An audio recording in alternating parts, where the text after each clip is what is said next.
بسم الله الرحمن الرحيم نحمده ونصلي على رسوله الكريم أما بعد فأعوذ بالله من الشيطان الرجيم بسم الله الرحمن الرحيم باقاعدہ نشست شروع کرنے سے پہلے کچھ تمہیدی باتیں کچھ ابتدائی باتیں بیان کر دینی مناسب معلوم ہوتی ہیں۔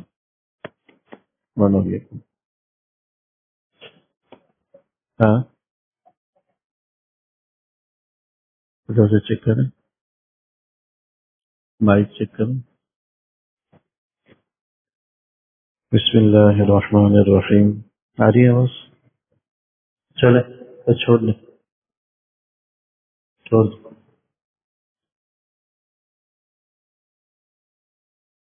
حضور نبی اکرم صلی اللہ علیہ وسلم کی حیات طیبہ، اس میں کسی قسم کی شک و شبے کی گنجائش نہیں ہے کہ ہم سب کے لیے آپ کی حیات طیبہ ایک مشعل راہ ہے۔ اللہ جل شانہ نے آج سے صدیوں پہلے یہ بات بیان کر دی تھی کہ لَقَدْ كَانَ لَكُمْ فِي رَسُولِ اللَّهِ أُسْوَةٌ، کہ ہم نے تمہارے لیے رسول اللہ صلی اللہ علیہ وسلم کی زندگی میں بہترین نمونہ رکھا۔ تو آپ کی حیات طیبہ، آپ کی زندگی مبارکہ ہم سب کے لیے ایک نمونہ ہے کہ اس کے مطابق ہم زندگی گزاریں۔ قرآن کریم نے خود انبیاء کرام علیہ السلام کے واقعات بتلائے ہیں اور انبیاء کرام علیہ السلام کے قصے بتلائے ہیں۔ پوری صورت انبیاء کرام علیہ السلام کے قصص میں نازل ہوئی ہے۔ سورہ یوسف آپ کے سامنے ہے۔ حضرت یوسف علیہ السلام کا پورا قصہ اول سے لے کر آخر تک اس میں بیان کیا گیا۔ حضرت موسیٰ علیہ السلام کے واقعات، حضرت ابراہیم علیہ السلام کے، حضرت اسماعیل علیہ السلام کے، مختلف انبیاء کرام علیہ السلام کے اللہ جل شانہ نے واقعات بیان فرمائے۔ اور اس کا جو مقصد ہے انبیاء کے واقعات کہ ان کی زندگیوں کے مختلف پہلوؤں کو بیان کرنے کا جو بنیادی مقصد ہے وہ خود قرآن میں بیان کی۔ قرآن کریم کی ایک آیت میں اللہ جل شانہ فرماتے ہیں کہ وَكُلًّا نَقُصُّ عَلَيْكَ مِنْ أَنْبَاءِ الرُّسُلِ مَا نُثَبِّتُ بِهِ فُؤَادَكَ وَجَاءَكَ فِي هَذِهِ الْحَقُّ مَوْعِظَةٌ وَذِكْرَىٰ لِلْمُؤْمِنِينَ، کہ جتنے بھی انبیاء کرام علیہ السلام کے ہم نے واقعات آپ کو بیان کیے ہیں، اس کا ایک مقصد صرف یہ ہے کہ لِنُثَبِّتَ بِهِ فُؤَادَكَ، کہ آپ کے دل کو ہم مضبوط کر لیں۔ تو سب سے بڑا فائدہ انبیاء کرام علیہ السلام کی زندگیوں کا مطالعہ کرنے سے ایمان کی مضبوطی، ایمان کی مضبوطی ہے سب سے بڑا فائدہ حاصل ہوتا کہ ان کی زندگیوں کا اور ان کی حالات کا مشاہدہ کر کے انسان کا ایمان اللہ پر کامل ہو جاتا ہے، مضبوط ہو جاتا ہے، راسخ ہو جاتا ہے۔ اور پھر آگے فرمایا کہ وَجَاءَكَ فِي هَذِهِ الْحَقِّ مَوْعِظَةٌ وَذِكْرَىٰ لِلْمُؤْمِنِينَ، کہ ان انبیاء کرام علیہ السلام کے واقعات کے اندر ہمارے لیے عبرت کا سامان بھی ہے، نصیحت کا سامان بھی ہے، وَذِكْرَىٰ لِلْمُؤْمِنِينَ، اور ایمان والوں کے لیے بڑی عبرت کی چیزیں ان واقعات کے اندر اللہ نے رکھی۔ تیسرا یہ مقصد ہے، اس مقصد کے تحت انبیاء کرام علیہ السلام کے واقعات قرآن نے بھی بیان کیے۔ سرکار دو عالم صلی اللہ علیہ وسلم کی حیات طیبہ بیان کرنے کا مقصد بھی یہی ہے کہ ایک تو ہمارا ایمان مضبوط ہو جائے، اعمال کا شوق پیدا ہو جائے۔ حضور علیہ السلام کی حیات طیبہ، آپ نے جو ہمارے لیے مشقتیں اٹھائی، تکلیفیں اٹھائی، وہ مشقتیں وہ تکلیفیں ہمارے سامنے آئیں گی تو آپ کی حقوق کا احساس ہوگا۔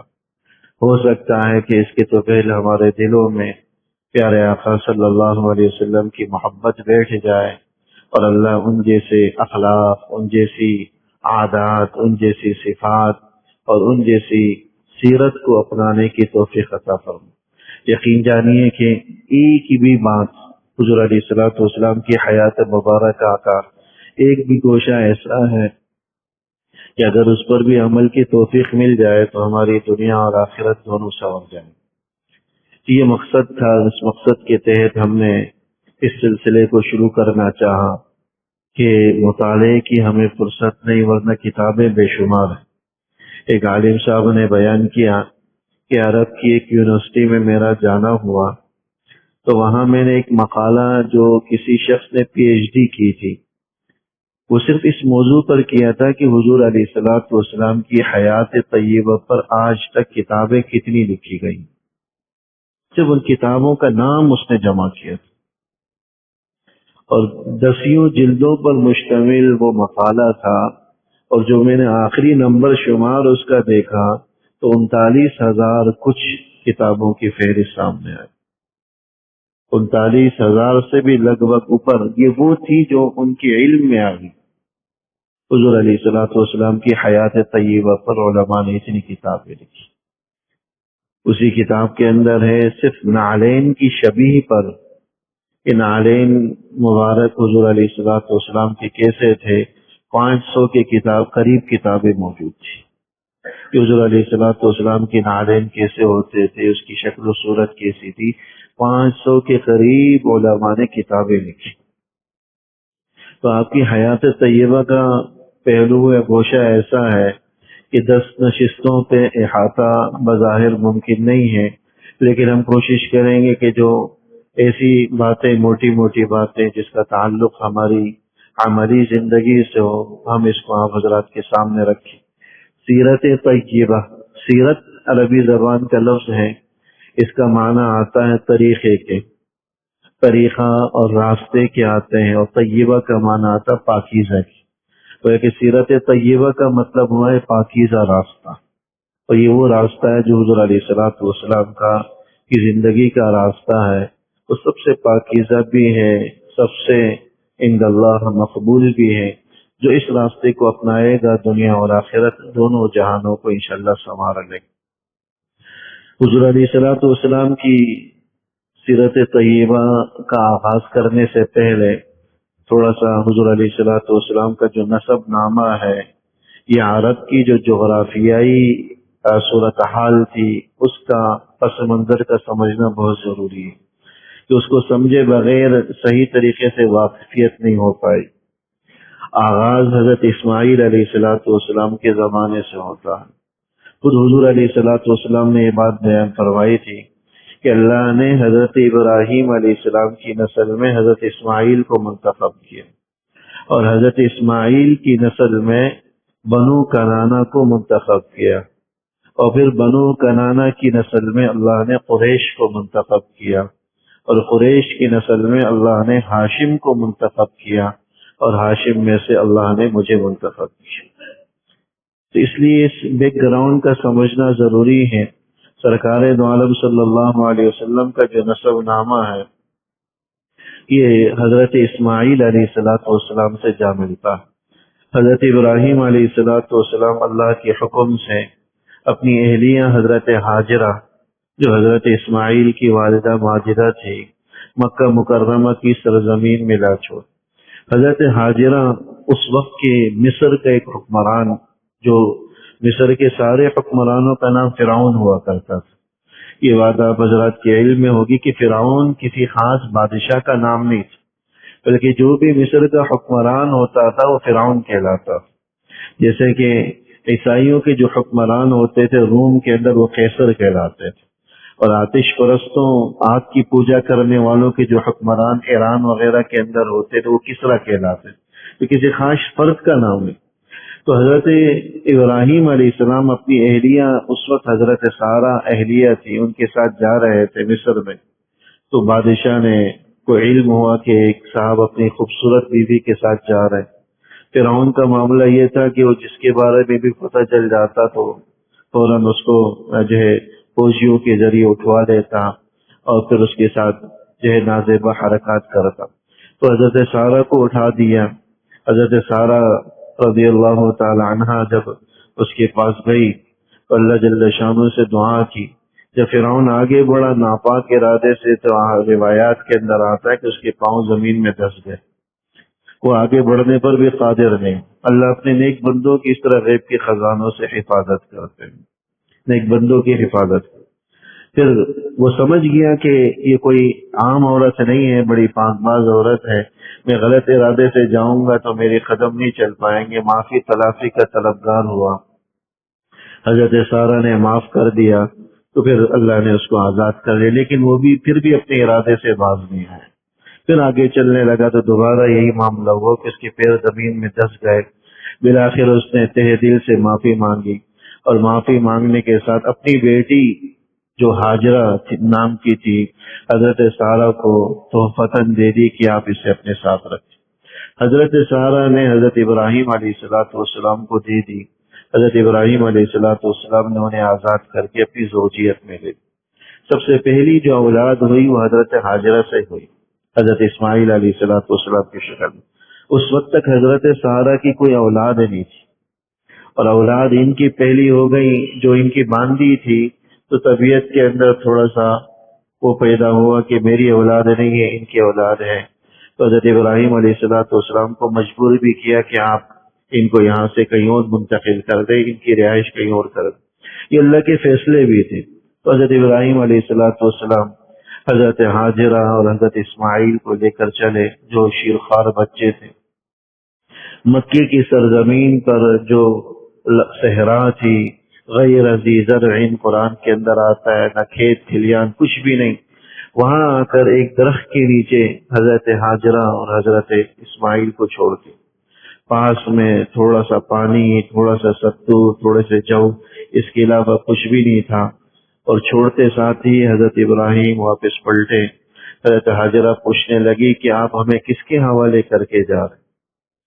حضرت ابراہیم علیہ السلام نے آسمان کی طرف نگاہ اٹھائی، کہا اللہ کے حوالے کر کے جا رہا ہوں۔ تو اس وقت حضرت ہاجرہ کی زبان پر یہی جملہ آیا کہ اذا لا تضيعنا، جس ذات کے تم ہمیں حوالہ کر کے جا رہے وہ ہمیں ضائع نہیں کرے گی۔ ایک چھوٹا بچہ، قریب میں کوئی نہیں، انسان تو دور کی بات، کسی جو ہے جن کا بھی قریب کوئی تذکرہ نہیں، بیت اللہ کا بھی وجود نہیں تھا۔ طوفان نوح کے اندر بیت اللہ منہدم ہو چکا، اس کی علامات تک، بنیادیں تک مٹ چکی تھی، کچھ بھی علامت موجود نہیں تھی، لیکن اللہ کے حکم سے وہاں چھوڑ دیا۔ اور پھر وہ واقعہ ہوا جس کی یاد میں ہم صفا و مروہ کی سعی کرتے ہیں، جب حضرت اسماعیل بھوک پیاس سے تڑپنے لگے تو بے چین ہو کر ایک پہاڑی سے دوسری پہاڑی پر دوڑ لگانے لگی، صفا پہاڑی سے مروہ، پھر مروہ سے واپس صفا، 7 چکر لگائے۔ اللہ جل شانہ کو ترس آیا، حضرت اسماعیل علیہ السلام جہاں بیٹھے ہوئے تھے وہیں پر ہی اللہ نے زمزم کا چشمہ جاری کر دیا۔ اسی کی یاد میں صفا و مروہ کی سعی کی جاتی ہے، حجاج کرام، عمرہ کرنے والے اس کا اہتمام کرتے ہیں۔ روایات کے اندر آتا ہے کہ جب رات ہونے لگی تو ارد گرد کے جو جنگلی درندے ہیں ان کی آوازیں، دہشتناک آوازیں آنے لگی۔ حضرت ہاجرہ ہاتھ میں ایک چھڑی لے کر کھڑی ہوئی اور آواز دی کہ درندوں تمہیں پتہ ہونا چاہیے کہ میں ابراہیم خلیل اللہ کی بیوی ہوں اور میں حضرت اسماعیل کی والدہ ہوں۔ یہ سننا تھا کہ روایات کے اندر آتا ہے کہ سارے جانور اپنی آوازیں بند کر کے بیٹھے، اور ایک طرح سے انہوں نے ارد گرد کا احاطہ کر لیا، گویا کہ بتلا رہے ہوں کہ ہم آپ کی حفاظت ہی کے لیے بیٹھے ہوں۔ اس طرح اللہ جل شانہ نے ان کی حفاظت فرمائی۔ دوسری طرف واقعہ یہ ہوا کہ یمن کا ایک قبیلہ تھا بنو جرہم کے نام سے، یمن میں قحط سالی ہوئی، وہ جگہ کو تلاش کرتے ہوئے یہاں سے گزرے۔ جب انہوں نے دیکھا کہ یہاں تو پانی موجود ہے، یہ جگہ انہیں پسند آ گئی اور انہوں نے بھی وہیں سکونت اور رہائش اختیار کر لی۔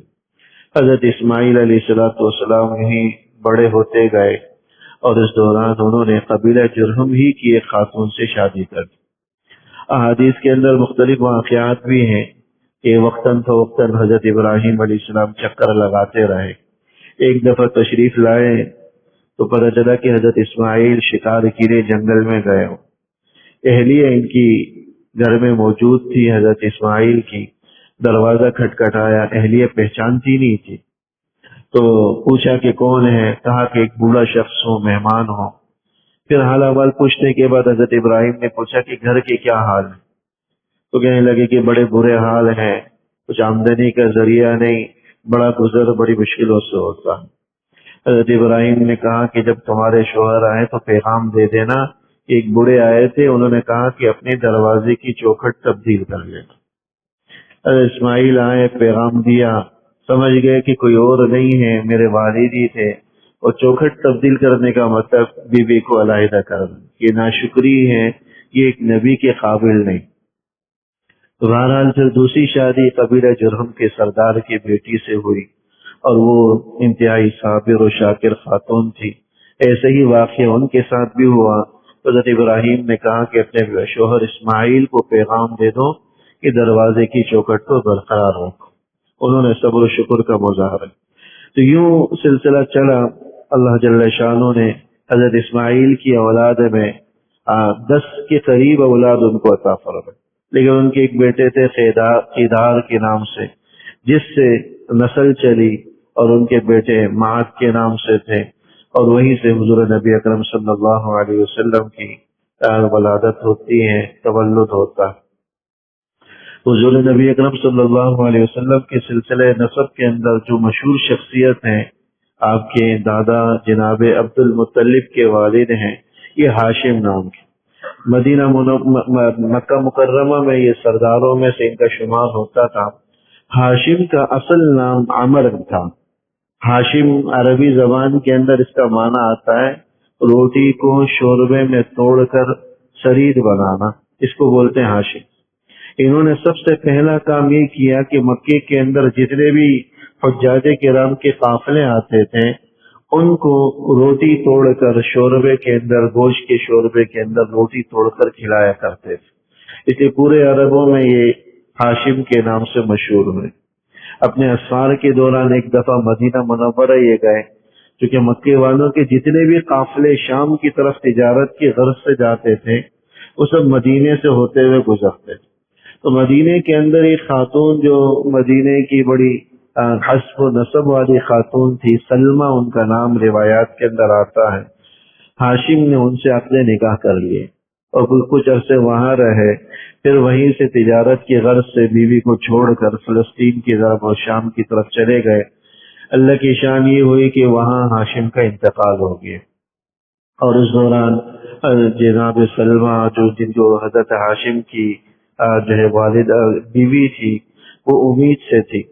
انہوں نے جس بچے کو جنا ان کا نام روایات کے اندر شیبہ آتا ہے. شیبہ ہاشم کے ایک بھائی مطلب کے نام سے تھے. مطلب یہ ہاشم کے بھائی تھے. جب انہیں اپنے بھائی کی وفات کا پتہ چلا اور یہ بھی پتہ چلا کہ مدینے کے اندر انہوں نے شادی کی ہے اور پھر ان کا ایک بیٹا بھی ہوا ہے شیبہ، تو یہ سوچ کر کے ہم اپنے خاندان کے فرد کو یہیں لے آئے. مدینے گئے اور وہاں جا کر شیبہ کی والدہ سے درخواست کی کہ ہم مکے کے شرفاء ہیں، مکے کے سردار ہیں، ہم چاہتے ہیں کہ ہمارا بھتیجا ہمارے ساتھ آئے.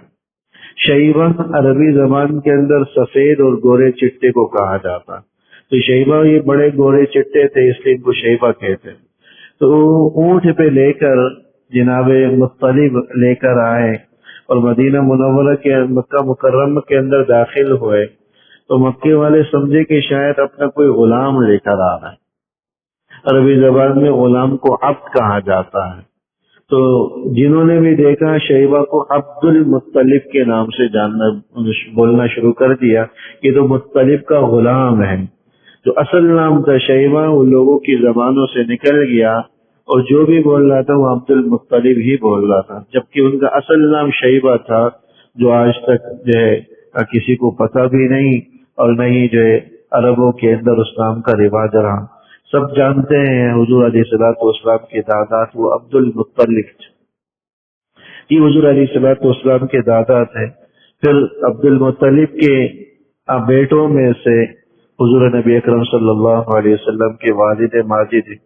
تو بہرحال یہاں جو پہلی اس کے اندر جو بات بیان کی گئی، ہاشم کی مدینہ منورہ کے اندر شادی اور پھر غزہ فلسطین کے اندر انتقال کا واقعہ ہم نے بیان کیا. شیبہ جو ہاشم کے بیٹے تھے جن کا اصل نام شیبہ تھا، لیکن بعد میں مکے والے انہیں عبد المطلب کے نام سے جانے لگے. عبد المطلب یہ حضور علیہ الصلوۃ والسلام کے دادا جنہوں نے حضور علیہ الصلوۃ والسلام کی بچپن میں بڑی کفالت کی. آگے واقعات کے اندر آئے گا کہ حضور علیہ الصلوۃ والسلام ابھی 6 سال کے ہی تھے کہ والدہ کا انتقال ہوا. پھر 6 سے لے کر 8 سال تک جناب عبد المطلب نے حضور علیہ الصلوۃ والسلام کی پرورش کی. پھر اس کے بعد 8 سال سے لے کر 50 سال کی عمر تک جناب ابو طالب کی سرپرستی میں حضور علیہ الصلوۃ والسلام رہے. یہ پورا سلسلہ ہے. شیبہ جن کو عبد المطلب کے نام سے جانا جاتا، یہ بھی مکے کے بڑے سرداروں میں سے تھے. حضور علیہ الصلوۃ والسلام کی ولادت سے پہلے ہی ایسے ایسے واقعات پیش آنے لگے. سب سے پہلا جو واقعہ پیش آیا وہ زمزم کے کنویں کی برآمدی کا ہوا. واقعہ میں نے شروع کے اندر عرض کر دیا تھا کہ جب قبیلہ جرہم جو اصل باشندے یمن کے تھے، جب یہ مکے کے اندر آباد ہوئے تو بعد میں بنو اسماعیل جو حضرت اسماعیل کی اولاد تھی اور قبیلہ جرہم تھا، ان میں آپس میں تنازعات ہونے لگے. لیکن بالآخر ارد گرد کے عرب قبائل جو حضرت اسماعیل ہی کی اولاد کے تھے، انہوں نے ان سے مقابلہ کیا اور قبیلہ جرہم کو مکے سے جانا پڑا. لیکن انہوں نے جاتے جاتے حرکت یہ کی کہ جو بیت اللہ کی خاص خاص علامتیں تھی وہ زمزم کے کنویں میں ڈال دی اور زمزم کے کنویں کو بالکل بند کر کے رکھ دیا. اس طرح بند کر دیا کہ اس کے آثار بھی مٹا دیے، کوئی آثار نہیں. جہاں تک کہ جب جناب عبد المطلب وغیرہ تھے تو مکے کے اندر زمزم کے کنویں کے کوئی آثار نہیں. تو حضور علیہ الصلوۃ والسلام کی آمد سے پہلے جو پہلا واقعہ ہوا وہ یہی ہوا کہ جناب عبد المطلب ایک دفعہ بیت اللہ کے اندر سو رہے تھے. کوئی شخص آیا خواب کے اندر، انہیں آ کر کہنے لگا کہ اٹھو اور احفر المصدون، احفر برہ، کہ تم برہ کو کھود لو. عبد المطلب کہتے ہیں میں نے خواب میں پوچھا کہ برہ کیا چیز ہے، لیکن وہ آدمی جواب دینے کے بجائے چلا گیا. دوسرے دن پھر میں سو رہا تھا کہ دوبارہ کوئی شخص خواب میں آیا اور آ کر مجھے کہنے لگا کہ احفر المظنونہ، کہ مظنونہ کو کھودو. کہتے میں نے پھر پوچھا کہ مظنونہ کیا چیز ہے، لیکن وہ جواب دیے بغیر وہ پھر چلے گئے. تیسرے دن پھر ایک شخص خواب میں آتا ہے اور آ کر کہتا ہے احفر زمزم، کہ زمزم کے کنویں کو کھودو. تو کہتے ہیں میں نے پھر پوچھا کہ زمزم کا کنواں کیا ہے، کہاں ہے، مجھے نہیں پتا. تو خواب میں ہی میرا ہاتھ پکڑ کر لے کر گئے وہ علامات اور وہ جگہ دکھلائی گئی جہاں زمزم کا کنواں موجود تھا. اس وقت عبد المطلب کا صرف ایک ہی بیٹا تھا. قریش والوں کو عبد المطلب نے کہا کہ میرا ساتھ دو، میں یہاں کھدائی کرنا چاہتا ہوں. یہاں حضرت اسماعیل کے زمانے کا کنواں موجود ہے. لیکن قریش والوں نے کہا کہ نہیں، ہم آپ کا ساتھ نہیں دے سکتے. لیکن انہیں اپنے خواب پر بڑا یقین تھا. اپنے ایک ہی بیٹا تھا، حارث نام تھا، اسے لے کر گئے، کھدائی کرتے رہے. روایات کے اندر آتا ہے کہ 3 دن مسلسل کھدائی کرتے رہے دونوں باپ بیٹے. 3 دن کے بعد بالآخر اس پانی کے آثار نمودار ہوئے اور انتہائی خوشی سے نہال ہو گئے کہ اللہ جل شانہ نے ان کے خواب کو خواب کو پورا کر دیا اور سچا کر دیا. لیکن ساتھ یہ فکر بھی ہوئی کہ میرا تو ایک ہی بیٹا ہے، کم سے کم اس نے تعاون کر لیا. اگر مزید بیٹے ہوتے، منت مانی کہ اگر اللہ نے مجھے مزید 10 بیٹے دیے تو میں ایک بیٹے کو اللہ کی بارگاہ میں وقف کر دوں گا، اللہ کی بارگاہ میں ذبح کر دوں. یہ منت مان اور اللہ کی شان کے. اس کے بعد ان کے 10 کے قریب بیٹے ہوئے اور کسی کا نام عبد العزیٰ تھا، تو کسی کا نام عبد اللہ تھا، کسی کا نام مطلب تھا، کسی کا کچھ نام رکھا، کسی کا ابو طالب رکھا. لیکن آخری جو صاحبزادے تھے ان کا نام عبداللہ رکھا. یہ سب تکوینی چیزیں اللہ جل شانہ نے اپنے نبی کے والد کے لیے بھی اس شخصیت کو منتخب کیا جن کا نام ہی عبداللہ یعنی اللہ کا بندہ رکھا گیا. تو یہ جناب عبداللہ تھے جو جناب عبد المطلب کی سب سے چھوٹی اولاد تھی. پھر وہ اپنے اس نظر کو بھی بھول بھال گئے کہ میں اپنے ایک بیٹے کو اللہ کی بارگاہ میں ذبح کروں. خواب میں پھر ان کو حکم آیا کہ اوفی بنظرک، کہ اپنی نظر کو تم پورا کر، اپنی نظر کو تم پورا کر. قرآن ڈالا اور قرآن اندازی کی 10 بیٹوں میں تو اتفاق سے عبداللہ کا نام نکلا ہے. انہیں ہاتھ میں پکڑ کر ذبح کرنے کے لیے لے جانے لگے تو ان کی جو بہنیں تھی وہ رونے چیخنے چلانے لگی اور التجا کرنے لگی کہ آپ انہیں چھوڑ. لیکن منت مان چکے تھے، کیا کریں. لے جانے لگے تو ایک بیٹی کہنے لگی کہ آپ ایسا کر لیں کہ ان کی جگہ 10 اونٹ اللہ کے راستے میں خون بہا کے طور پر قربان کر دیں۔ اس زمانے میں ایک آدمی کی جان کی قیمت یا خون بہا یا دیت جس کو کہتے ہیں 10 اونٹ کے بقدر تھی۔ تو انہوں نے کہا کہ چلو ایسا کر لیتے ہیں، لیکن ساتھ ساتھ یہ بھی کہا کہ قرآن اندازی کر لیتے ہیں، اگر 10 اونٹوں کا نام نکل آیا تو 10 اونٹ، عبداللہ کا نام نکل آیا تو پھر شاید اونٹ قربان نہ ہو۔ تو قرآن اندازی کی تو دوبارہ عبداللہ کا نام نکل آیا تو 10 اونٹ مزید بڑھا دیے گئے۔ پھر کرتے رہے تو 100 اونٹوں تک عبداللہ کا نام نکل آیا۔ جب 100 اونٹ پورے ہوئے تو پھر اونٹوں کا نام قرآن اندازی میں نکلا، اور اس وقت سے یہ طے ہوا کہ آج کے بعد سے ایک آدمی کے جو خون بہا ہوگا وہ تقریباً 100 اونٹ ہو، اور شریعت نے بھی اسی کو برقرار رکھا ہے۔ ایک آدمی اگر کسی کو ناحق قتل کر دے تو 100 اونٹ فدیے کے طور پر، دیت کے طور پر ادا کرنے پڑتے ہیں۔ یہ اللہ جل شانہ نے تکوینی طور پر جناب عبداللہ کی حفاظت فرمائی، اور اس کی جگہ عبد المطلب نے 100 اونٹ قربان کی۔ یہیں سے حضور نبی اکرم صلی اللہ علیہ وسلم کو ابن الذبیحتین کہا جاتا ہے، 2 ذبح کیے جانے والے شخصیتوں کی اولاد۔ ایک حضرت اسماعیل، انہی کی نسل میں سے تھے، دوسرے جناب عبداللہ، ان کو بھی ذبح کیا جانا تھا، لیکن اللہ جل شانہ نے جس طرح حضرت اسماعیل کی حفاظت فرمائی ایسے ہی جناب عبداللہ کی بھی حفاظت فرمائی۔ تو پہلا واقعہ جو حضور علیہ الصلوۃ والسلام کی ولادت سے پہلے پیش آئے، یہ زمزم کے کنویں کی برآمدی کا، اور جو دوسرا واقعہ پیش آیا وہ عام الفیل کہلاتا ہے، ہاتھیوں والا واقعہ، مشہور ہے ابرہہ کا واقعہ۔ یہ روایات کے اندر آتا ہے کہ حضور نبی اکرم صلی اللہ علیہ وسلم کی ولادت سے 50 دن پہلے کا یہ واقعہ ہے۔ اس کا بھی پس منظر سمجھ لیجئے کہ حضور علیہ الصلوۃ والسلام کی دنیا میں تشریف آوری سے 70 برس پہلے یمن کے اندر ایک شخص تھا ذو نواس کے نام سے۔ یمن کے اندر بنیادی طور پر جو عرب قبائل موجود تھے وہ عیسائی تھے، لیکن جو حکمران تھا ذو نواس، اس نے یہودیت قبول کر۔ اس وقت جو برحق مذہب تھا وہ حضرت عیسیٰ علیہ الصلوۃ والسلام کا تھا، کیونکہ حضور کی آمد سے پہلے آخری پیغمبر حضرت عیسیٰ علیہ الصلوۃ والسلام ہی تھے۔ تو عیسائیت برحق تھے، یہود حق پر نہیں تھے۔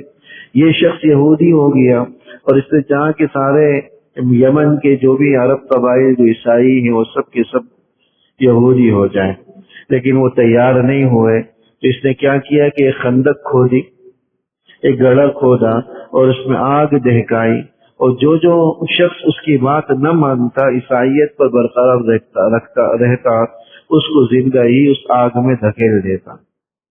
70,000 کے قریب لوگوں کو اس طرح اس نے اس گھڑے کے اندر موجود آگ میں دھکیل کر شہید کیے، جس کو قرآن کریم نے اصحاب الاخدود کا نام دیا ہے۔ سورہ بروج کے اندر یہ واقعہ موجود ہے کہ اصحاب الاخدود، تو اخدود کا معنی آتا ہے خندق والے۔ تو خندق والوں کا واقعہ قرآن کریم میں اللہ جل شانہ نے بیان کیا، لیکن جب ارد گرد کے دیگر عیسائی حکمرانوں کو ان واقعات کا پتہ چلا، اس کے مظالم کا پتہ چلا، تو انہوں نے لشکر بھیج کر اس کو ہلاک و برباد کر دیا۔ اور انہی لشکروں میں ایک شخص بعد میں جا کر ابرہہ نام کا یمن کے اندر حکمران ہوا۔ یہ ابرہہ یہ حبشے کا تھا، اس نے وہاں حکومت کی۔ یہ بھی جب اس نے دیکھا کہ ارد گرد کے جتنے بھی عرب قبائل ہیں وہ سب مکہ مکرمہ جا کر بیت اللہ کا طواف کرتے ہیں، تو اس نے یمن کے اندر ایک عیسائیوں کی عبادت گاہ تعمیر کرنا چاہا۔ عیسائیوں کی ایک عبادت گاہ جس کا نام قلیس کتابوں کے اندر لکھا ہوا ہے، وہ عبادت گاہ اس نے بڑے زور و شور کے ساتھ، اہتمام کے ساتھ اور بڑی خوبصورتی کے ساتھ اس کو تعمیر کیا، اور پھر سارے عرب قبائل کو یہ کہنے لگا کہ تم ہر جگہ کی عبادت کو چھوڑ کر، مکے اور بیت اللہ کی طواف اور عبادت کو چھوڑ کر یہاں تم آ جاؤ، اس کا طواف کیا کرو۔ عرب کے لوگوں کو یہ بات بڑی ناگوار گزری۔ ایک قریشی شخص نے یہ حرکت کی کہ وہ پولیس اس کے گرجا گھر میں جا کر اس نے گندگی کر دی، اس کو بڑا غصہ آیا، اور ایک طرف دوسرے آدمی نے جو عرب ہی کا تھا، اس نے یہ کی کہ ارد گرد کی جھاڑیوں میں آگ لگا دی، اس آگ کی وجہ سے شعلے ایسے اٹھے کہ اس کی عبادت گاہ کا بھی ایک حصہ جل کر راکھ ہو۔ اس کو غصہ ایسا آیا اور اس نے قسم کھا لی کہ جب تک بیت اللہ کو منہدم نہیں کروں گا، گرا نہیں دوں گا، میں باز نہیں آؤں۔ 70,000 کا لشکر وہ لے کر چلا، اونٹوں کو بھی ساتھ لیا، ہاتھیوں کا بھی ایک بڑی تعداد میں، عربوں نے ہاتھی کبھی دیکھے نہیں تھے لیکن ہاتھیوں کا بھی ایک بڑا لشکر وہ لے کر چلا۔ تو اس کے لشکر میں چونکہ ہاتھی بھی موجود تھے اس لیے اس کو عام الفیل کہا جاتا ہے یا واقع فیل کہا جاتا ہے۔ سورہ فیل کے اندر الم تر کیف فعل ربک باصحاب الفیل کے اندر اللہ جل شانہ نے یہ واقعہ بیان فرمایا۔ اللہ کی شان جب یہ پورے لشکر کو لے کر چل رہا تھا تو درمیان میں ایک مقام آتا مغمس کے نام سے، مغمس، وہاں اس نے قیام کیا۔ اس کے ساتھ ایک شخص تھا جو رہبری کر رہا تھا، یہ طائف کا ایک فرد تھا ابو رغال کے نام سے۔ یہ بتلا رہا تھا کہ بھئی آپ نے کہاں جانا ہے، مکے کا راستہ یہ دکھلا رہا تھا۔ اور اسی دوران اس شخص کی ابو رغال کی موت ہو گئی، وہ وہاں مر گیا۔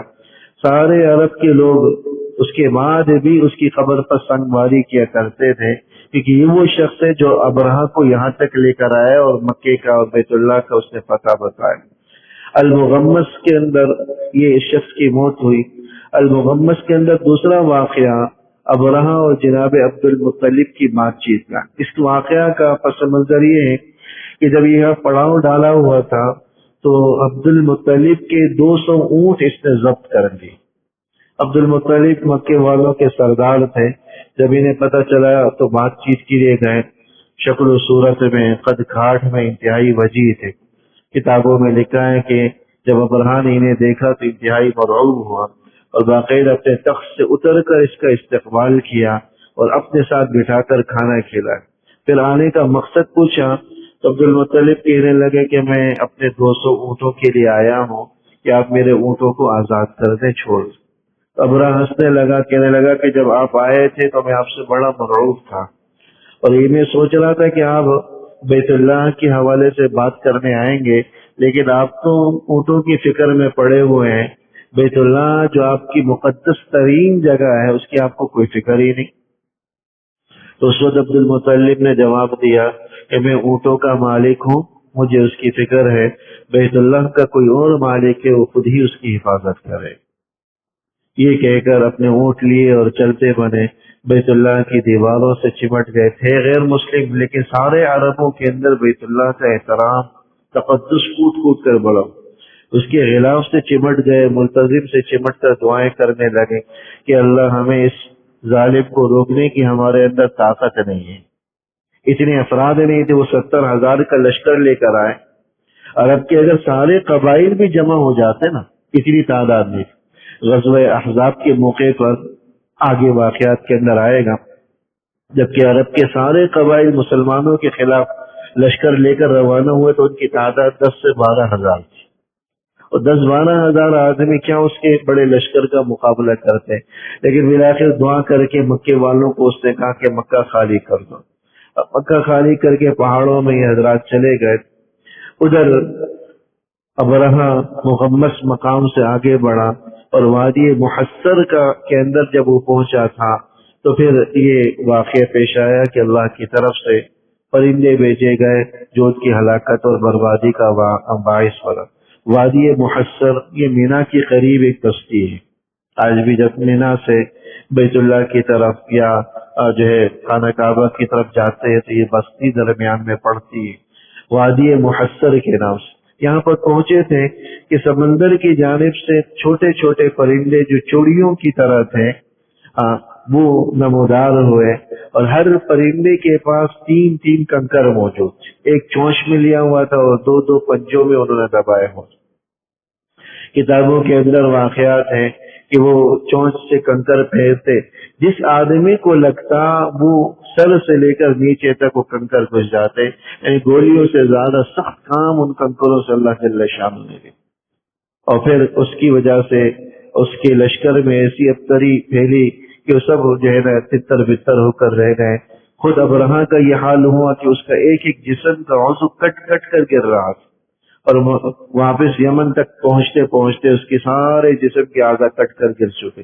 یہ اللہ جل شانہ نے عذاب اس قوم پر مسلط کیا، یمن اس ابرہا اور اس کے لشکر پر۔ اس کو واقعہ فیل سے یا عام الفیل سے تعبیر کیا جاتا ہے۔ علماء فرماتے ہیں کہ اس قسم کے واقعات کا صادر ہونا در حقیقت سرکار دو عالم صلی اللہ علیہ وسلم کی آمد مبارک کی اطلاع دینے کی، کیونکہ دستور یہی ہے جب کسی جگہ کسی نبی کی آمد ہونی ہوتی تو نبی کی آمد سے پہلے کچھ ایسے واقعات ظہور پذیر ہوتے جو عام روٹین سے ہٹ کر ہوتے تھے، خلاف عادت خلاف فطرت ہوتے تھے اور معمول کی اس سے ہٹ کر ہوتے۔ یہ دو تین واقعات حضور نبی اکرم صلی اللہ علیہ وسلم کی ولادت سے پہلے کے ہوئے، جن میں مشہور واقعہ فیل ہے۔ اصحاب الفیل کے اندر جن پرندوں کو اللہ جل شانہ نے بھیجا، ان پرندوں کے لیے قرآن کریم میں ابابیل کا لفظ موجود۔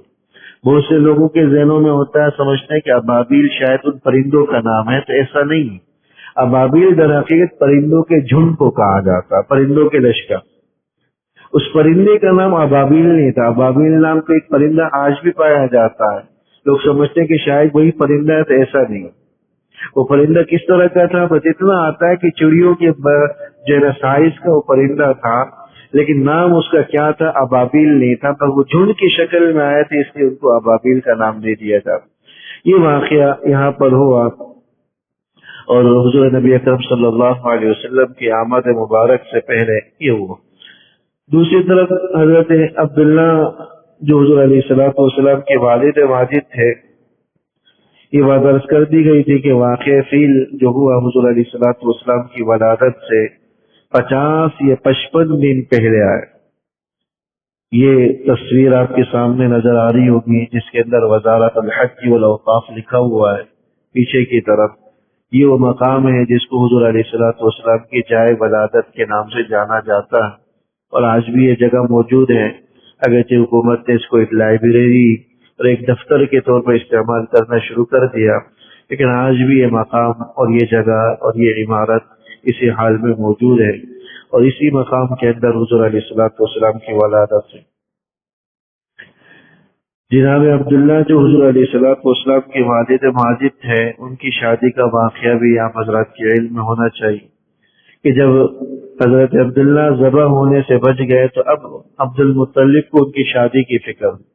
اللہ جل شانہ کے معاملات بھی بڑے عجیب ہیں، چونکہ نبی آخر الزمان کی آمد تھی، اس لیے عبداللہ تو رہتے تھے مکے کے اندر، لیکن جو ان کی شادی حضرت آمنہ سے ہوئی جو حضور علیہ الصلوۃ والسلام کی والدہ ماجدہ ہیں، وہ مدینہ منورہ کی رہائشی تھی۔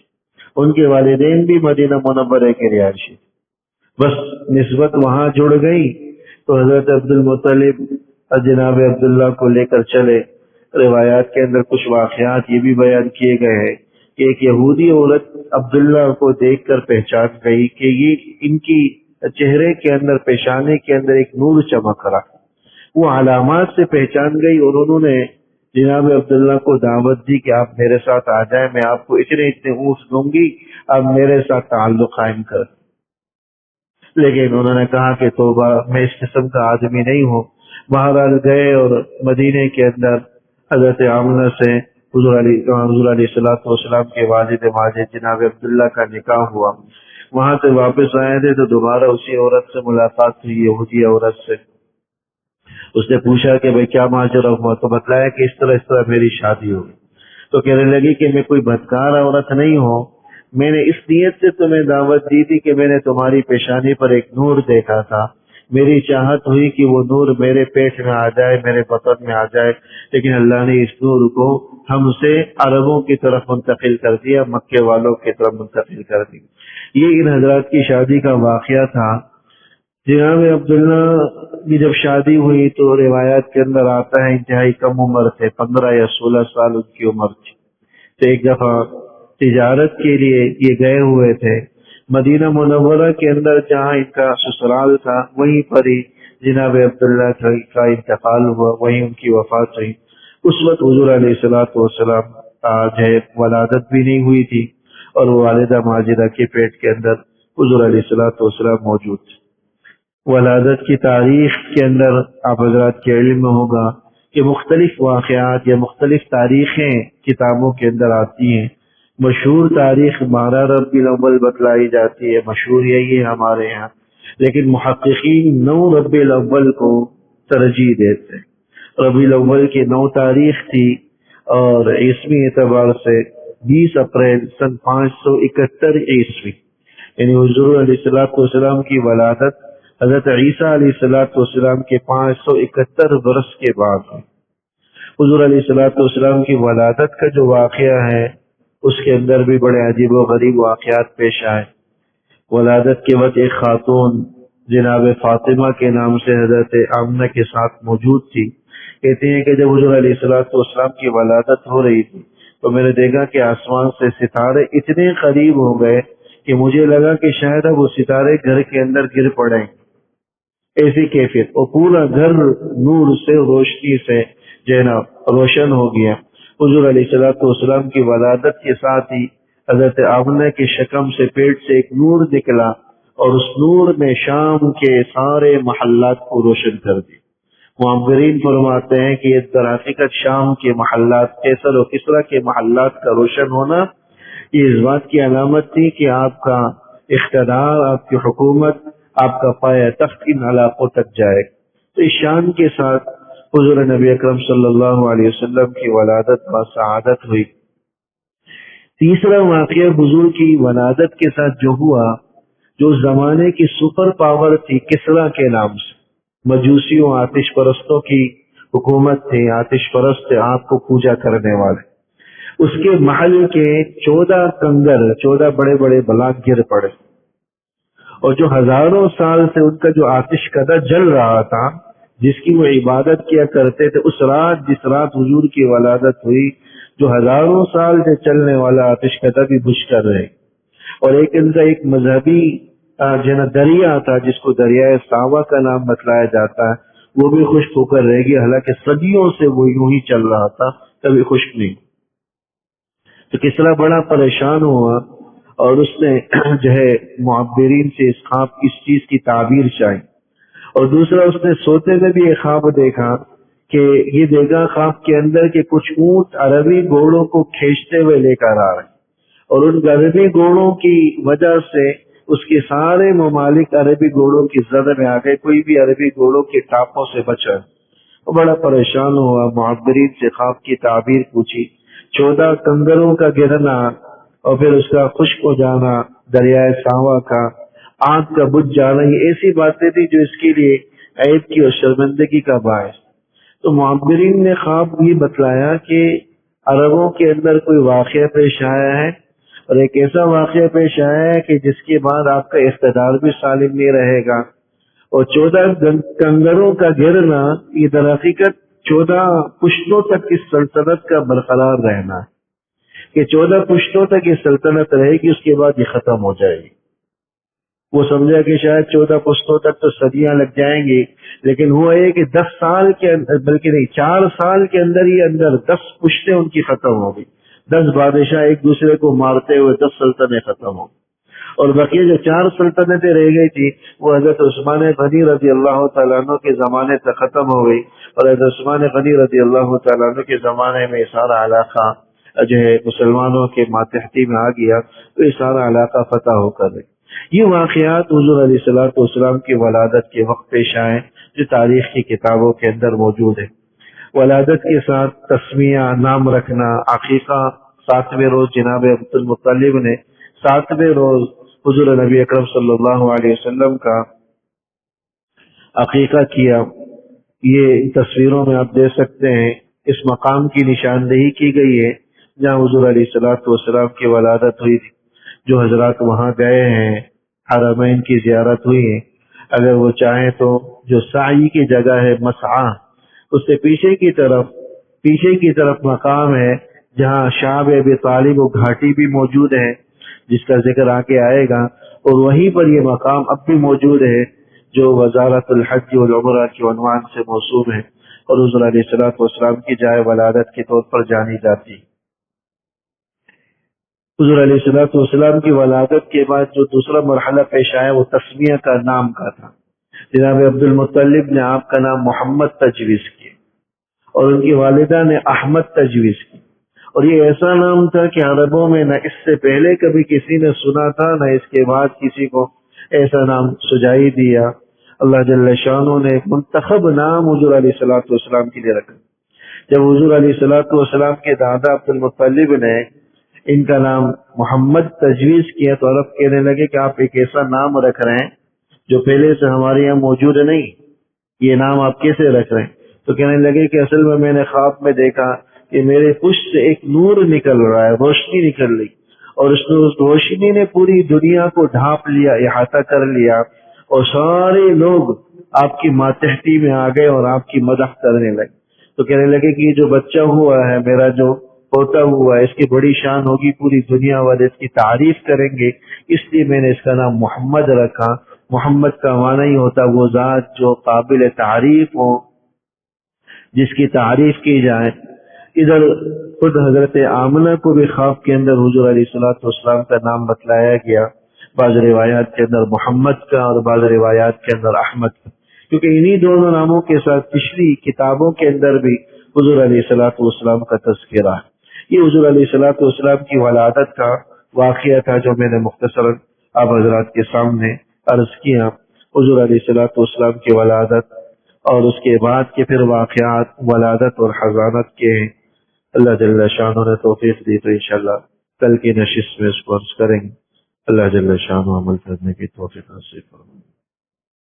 جزاکم اللہ۔ آپ حضرات تشریف لائے، آہستہ آہستہ انشاءاللہ اس سلسلے کو ہم 10 کلاتوں میں سمیٹنے کی کوشش کریں گے آپ کا اتنا وقت بھی نہ لیں کہ آپ بور ہو جائیں، اور جو ہے جلد سے جلد اس سلسلے کو مکمل کریں۔ اس نیت سے کر رہے ہیں کہ خود میری زندگی میں حضور علیہ الصلوۃ والسلام کی زندگی کے حوالے سے معلومات آ جائیں اور عمل کی بھی توفیق مل جائے، آپ حضرات کی معلومات میں بھی کچھ باتیں مل جائیں، اور اللہ جل شانہ عمل کرنے کی توفیق نصیب فرمائے۔ عمل کی نیت کے ساتھ بیٹھیں، جتنے دیر بیٹھیں گے انشاءاللہ یہ اجر و ثواب پائیں ہمارے داخل ہوگا۔ ہم نے عرض کیا تھا کہ سلسلہ ریکارڈ بھی ہے، اگرچہ کچھ ٹوٹا پھوٹا ہے، بہت ساری چیزیں ہو سکتی ہے جو بیان میں نہ آ سکی ہوں، بہت ساری چیزیں ہم نے بیان کرنے کی کوشش کی ہے۔ جو موٹی موٹی باتیں ضرورت کی تھی، جو حضور علیہ الصلوۃ والسلام کی ولادت کے وقت تک جو صورتحال پیش آئی،